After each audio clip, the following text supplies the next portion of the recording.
Hello dear students. आज हमारे साथ बैठे हुए हैं शिवम कुमार और ये पीएमसीएच के एक छात्र हैं। और हम जानना चाहेंगे कि इन्होंने कैसे प्रिपरेशंस किया और प्रिपरेशंस के क्रम में क्या क्या परेशानी आई, क्या क्या बाधाएं आई और कैसे इन्होंने सारी चीज़ों को पेंट्रेट करते हुए अपनी सफलता हासिल की। और ट्राइबेक में कैसा जर्नी रहा, इनका कैसा रोल रहा हम लोग का इनके प्रिपरेशन में। और चूंकि हमारे ये हॉस्टलर भी रह चुके हैं तो हम जानना चाहेंगे कि कैसा रख रखाव रहा। सबसे पहले तो बेटा अपना परिचय दीजिए आप। मेरा नाम शिवम कुमार है। मैं अभी फर्स्ट ईयर मेडिकल स्टूडेंट हूँ पटना मेडिकल कॉलेज पटना में। और आपने टेंथ की पढ़ाई कहाँ से करी बेटा? आपके पिताजी क्या करते हैं? मैंने अपनी 10th की पढ़ाई तीर्थंकर महावीर विद्या मंदिर पावापुरी नालंदा से की थी। मेरे पिताजी का एक साड़ी का शॉप है। तो जैसे बेटा हमको आज भी याद है कि 2020 में चूंकि 5-6 महीना लॉकडाउन रहा और 1 अक्टूबर के आसपास हम लोग की बैचेस स्टार्ट हुई थी। और हमको लगता है कि हम लोग का सिलेबस भी काफी लेट स्टार्ट हुआ था। तो कैसा जर्नी रहा ट्राइबेक के साथ, इसको हम चाहेंगे कि एक बार साझा करें आप। ट्राइबेक के साथ बहुत कोऑपरेटिव जर्नी रहा। वो हमेशा हमारी इस सारे डाउट को सॉल्व करने में मदद करते थे। सिलेबस पीछे होने के बावजूद भी वो हमें एक्स्ट्रा टाइम देकर पढ़ाते थे, एक्स्ट्रा क्लासेस लगवाते थे और हमें हमेशा मोटिवेट करते थे कि हमेशा जो भी टॉपिक पढ़ो उसका शॉर्ट नोट्स हमेशा बनाते रहो और टेस्ट सीरीज हमेशा देते रहो। जिससे ये होता था कि हमें बहुत सारे क्वेश्चन का प्रैक्टिस हो जाता था। इसलिए हमें एग्जाम देने से पहले कोई डर ही नहीं था। हमारे अंदर बहुत कॉन्फिडेंस था क्योंकि हम लोगों ने बहुत सारा टेस्ट सीरीज दे दिया था, जिससे हमें क्वेश्चन बहुत आसानी से बन जाता था और बहुत जल्दी बन जाता था। चूंकि बेटा तुम ट्राइबेक के कैंपस में एक हॉस्टलर के रूप में भी रहा, तो चूंकि दो दो बार कोविड आया, लॉकडाउन हुआ, कोविड काल में ट्राइबेक की टीम किस तरह से तुम लोग के साथ खड़ा रहे? कोविड के दौरान ट्राइबेक की टीम ने हमारी फैमिली जैसा ख्याल रखा।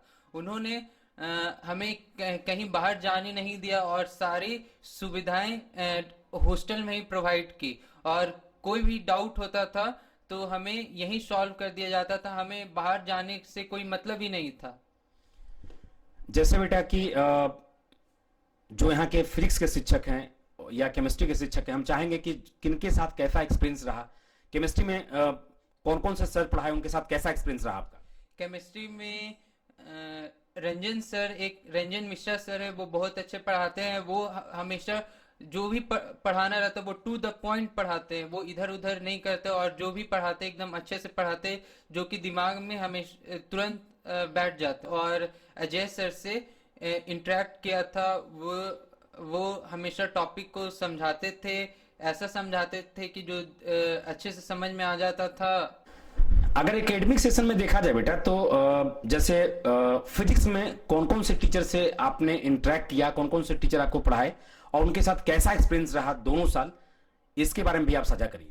फिजिक्स मैंने मेनली संतोष सर और धीरज सर से पढ़ा था। और धीरज सर यहाँ फिजिक्स बहुत अच्छा पढ़ाते हैं। वो हमेशा टू द पॉइंट पढ़ाते हैं और जो भी इम्पोर्टेंट नोट्स होते हैं वो हमेशा साइड में लिख देते हैं। जो भी इम्पोर्टेंट पॉइंट्स है जो कि to the direct question NEET में आता था।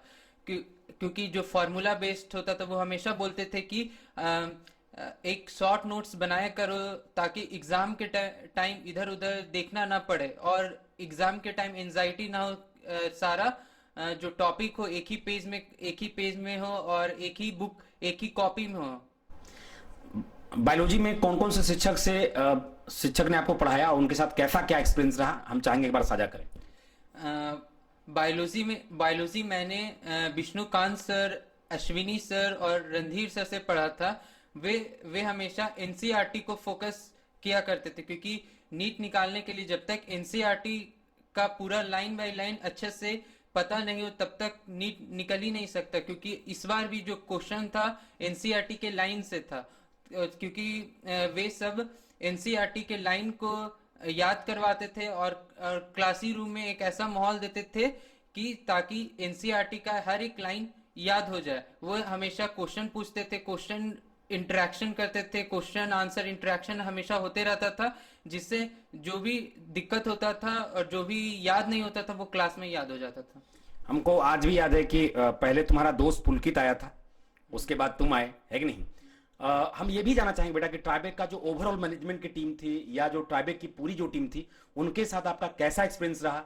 चाहे वो पढ़ाई हो, चाहे हर तरह का कमिटमेंट हो, आपकी छोटी से छोटी रिक्वायरमेंट हो। हम चाहेंगे कि पूरी ट्राइबेक का जो जर्नी है उसके बारे में भी आप साझा करें। मैं सबसे पहले तो ट्राइबेक की टीम को धन्यवाद देना चाहूँगा, क्योंकि उन्होंने कोविड टाइम में बहुत अच्छा काम किया। मैंने जब यहाँ एडमिशन लिया था तो मैंने कोविड में ही एडमिशन लिया था, और मैं यहाँ का हॉस्टल में कोविड के दौरान ही रहा था, क्योंकि जो यहाँ का ट्राइबेक की टीम है उन्होंने कोविड में बहुत अच्छा काम किया था, जिसके वजह से हम लोग का सिलेक्शन हो पाया। चलो बेटा, जैसे अभी जो बच्चे प्रिपरेशन कर रहे हैं, जो इस साल नीट देने वाले हैं, उनको किन किन बातों का ध्यान रखना चाहिए?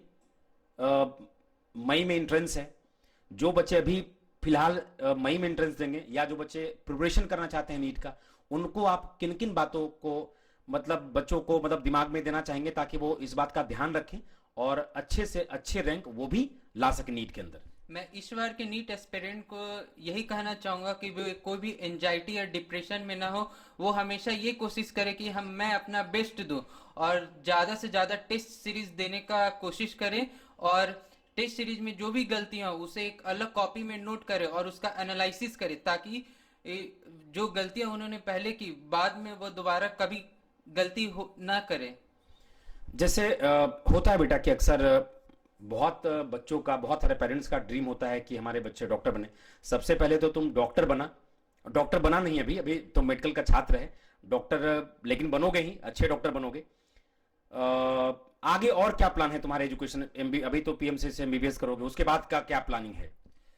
अभी तो मैं एमबीबीएस कर रहा हूँ, उसके बाद मुझे अभी पीजी की पढ़ाई भी करनी है, ताकि मैं कोई अच्छे ब्रांच में और अच्छे डॉक्टर बन सकूं, और मैं ताकि मैं अपना एक हॉस्पिटल और गरीब लोगों का सेवा भी कर सकूं, ताकि वो फ्री का इलाज कर पाए। अभी जो डॉक्टर अभी बहुत सारे चार्ज करते हैं, मतलब फी बहुत लेते हैं, मैं चाहता हूँ कि उसको मिनिमाइज करूँ और अपने एरिया में एक अच्छा हॉस्पिटल खोलूं, ताकि गरीब लोग भी अच्छा से अच्छा इलाज करवा पाए। चलो बेटा, ये तुम्हारा बहुत अच्छा सोच है, हमको लगता है कि तुम जरूर ऐसा करोगे।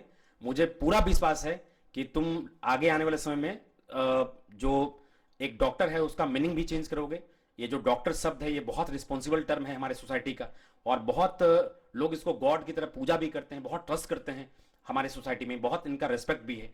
और हमको पूर्णतः भरोसा है कि तुम अपने लाइफ में जो भी अपना ड्रीम है उसको जरूर पूरा करोगे, क्योंकि हमारा ऐसा नहीं कि आज का जर्नी है, शुरुआती से ही जब हम डे वन से देखते हैं तो तुम्हारा कंसिस्टेंस, तुम दोनों दोस्त का कंसिस्टेंस हमको लगता था कि आगे चल के बहुत कामयाब बनेगा, और इसका नतीजा है कि आज तुम एक सफल छात्र हो और आगे भी जो जिंदगी में जो चाहते हो वो जरूर करोगे। आखिरी बार हम एक बार और आपसे चाहेंगे कि जो बच्चे 10th के बाद प्रिपरेशन करना चाहते हैं उनको सोशल मीडिया ये सबसे कितना दूर रहना चाहिए, या फिर क्या मतलब सोशल मीडिया के बारे में क्या बताना चाहोगे बच्चों को, किस तरह से? मैं अभी 11th में जो एडमिशन ले रहे हैं, जो अभी नीट और JEE का एस्पिरेंट्स हैं, उन्हें यही कहना चाहूँगा कि अभी सोशल मीडिया से थोड़ा दूरी रहना चाहिए, क्योंकि अभी बहुत सारे डिस्ट्रैक्शन हो रहे हैं सोशल मीडिया पे। जैसे अक्सर होता है बेटा कि बहुत सारे आजकल बच्चे होते हैं कि उनको एक एक सब्जेक्ट के मल्टीपल टीचर्स को फॉलो करने लगते हैं, जिससे कि हमारा जो एक्सपीरियंस कहता है कि उनके अंदर काफ़ी डाइवर्सिफिकेशन आती है, बच्चों का जो डिस्ट्रैक्शन लेवल है वो काफ़ी बढ़ जाता है, उसका एंट्रोपी बहुत हाई हो जाता है। तो क्या कहना चाहते हो कि बच्चों को एक सब्जेक्ट के सिंगल टीचर को फॉलो करना चाहिए, या इस पे क्या तुम करना चाहते हो? मैं यही कहना चाहूँगा कि आप जो भी टॉपिक पढ़े एक टीचर से ही पढ़े, क्योंकि हर टीचर का पढ़ाने का तरीका अलग अलग होता है, आप किसी से समझ पाए या किसी से समझ नहीं पाए। इसीलिए मैं कहना चाहूँगा कि आप हमेशा कंसिस्टेंट रहें और एक ही टीचर से पढ़े, और जिस समय वो पढ़ाते हैं उसके अगले दिन जाके आप रिवाइज भी कर ले, ताकि आपको बैकलॉग कभी नहीं हो। चूंकि बच्चा अभी जस्ट फ्रेशर बच्चा है तो थोड़ा नर्वस भी है, लेकिन ये कुल मिलाकर ये कहना चाहता है कि आप जितना ज़्यादा सोशल मीडिया से दूर रहें, किसी भी सब्जेक्ट में, जैसे अगर बोटनी पढ़ते हैं तो आप बोटनी के एक सिंगल टीचर को फॉलो करें, अगर जूलॉजी पढ़ते हैं तो जूलॉजी के एक सिंगल टीचर को फॉलो करें। मतलब इसका कहने का कंप्लीट सेंस है कि आप मल्टीपल टीचर्स को, मल्टीपल अपना गुरु नहीं बनाए, जैसे कि कंफ्यूजन आपका बढ़े नहीं। मिनिमम कंफ्यूजन के लिए आप सिंगल से जितना कम से कम टीचर्स को फॉलो करें, जितना मिनिमम रिसोर्सेज को फॉलो करें। और चलो बेटा, बहुत बहुत शुभकामनाएं तुमको और तुम्हारे पूरे परिवार को। और हम चाहेंगे कि अपना तुम्हारा जो भी लक्ष्य है अपने लाइफ में उसको तुम पूरा करोगे, और इसके लिए सतत प्रयास करते रहना ईमानदारी से। जैसे ईमानदारी से तुमने मेहनत करी है, जैसे ईमानदारी से तुमने फाइट करी है, इसी ईमानदारी से, इसी डेडिकेशन से, इसी पैशन से हम सबको आगे भी जिंदगी में काम करते रहना है। कोई और मैसेज?